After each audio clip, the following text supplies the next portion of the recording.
Hello friends, welcome to कथा वाचन।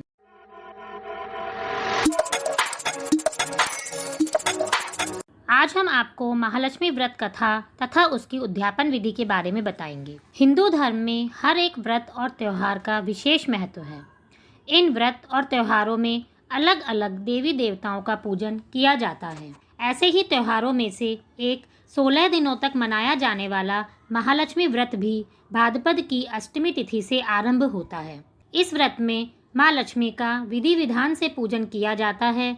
यह व्रत भाद्रपद मास की शुक्ल पक्ष की अष्टमी तिथि से शुरू होकर आश्विन मास के कृष्ण पक्ष की अष्टमी तिथि को संपन्न होता है। मान्यता है कि महालक्ष्मी व्रत को करने से जीवन की सभी समस्याएं दूर हो जाती हैं तथा माँ लक्ष्मी की कृपा से मन की सभी मुरादें पूरी होती हैं।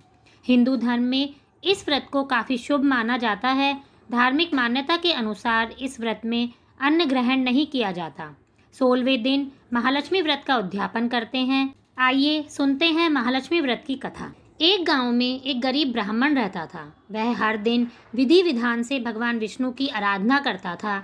एक दिन उसकी भक्ति से प्रसन्न होकर भगवान विष्णु ने उसे दर्शन दिए और ब्राह्मण से एक वरदान मांगने को कहा।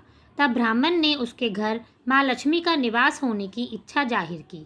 तब भगवान विष्णु ने ब्राह्मण को लक्ष्मी प्राप्ति का मार्ग बताया।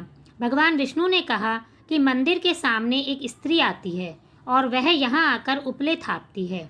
तुम उसे अपने घर आने का आमंत्रण देना, वह माँ लक्ष्मी है। भगवान विष्णु ने ब्राह्मण से कहा, जब माँ लक्ष्मी स्वयं तुम्हारे घर पधारेगी तो घर धन धान्य से भर जाएगा। यह कहकर भगवान विष्णु अंतर्ध्यान हो गए।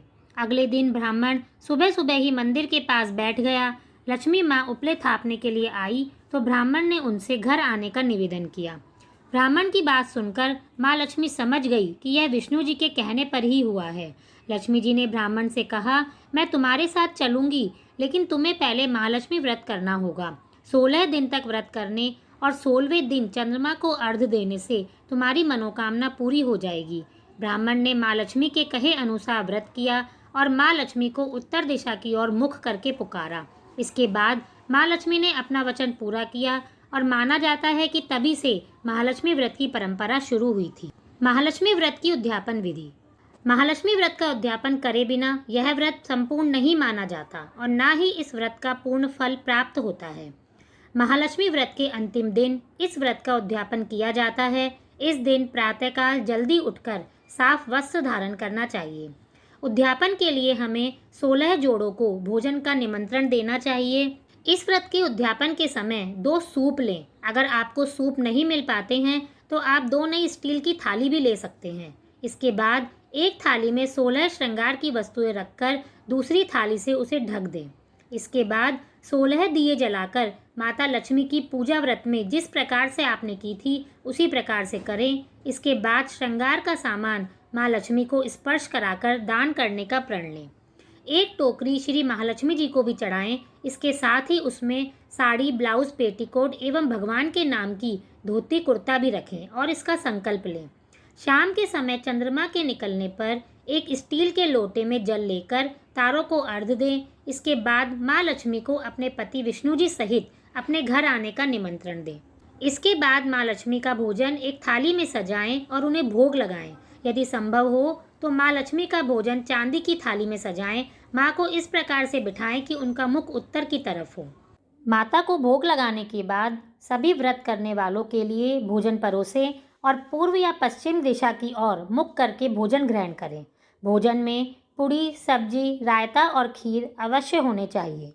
16 जोड़ों को भोजन कराने के पश्चात पुरुषों को पूजन में रखे गए नारियल के साथ रुपया रखकर तिलक करके दें तथा स्त्रियों को सुहाग पुड़ा दक्षिणा के रूप में दें। पंडित को धोती कुर्ता व दक्षिणा अवश्य दें। सबको भोजन कराने के बाद स्वयं मीठी पूड़ी, खीर या दही से खाएं। इस दिन नमक ना खाएं। इसके बाद शेष बचा हुआ सुहाग पुड़ा, लक्ष्मी जी को चढ़ाए गए वस्त्र एवं नारियल, धोती कुर्ता अपने सास ससुर या किसी बड़े को देकर उनसे आशीर्वाद प्राप्त करें।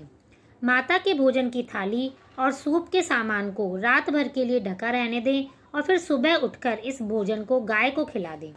अब सूप में रखे सामान को किसी ऐसे ब्राह्मण को दान कर दें जो महालक्ष्मी जी का जाप भी करता हो। यदि आपको ऐसा कोई ब्राह्मण ना मिले तो आप यह दान किसी लक्ष्मी जी के मंदिर में भी दे सकते हैं। पूजा में चढ़ाए गए फूल पत्ते आदि को जलाशय में विसर्जित कर दें। इस तरह से महालक्ष्मी जी का व्रत करने से आप सभी को उनकी पूर्ण कृपा प्राप्त होगी। आप सभी को महालक्ष्मी व्रत की बहुत बहुत शुभकामनाएं। धन्यवाद।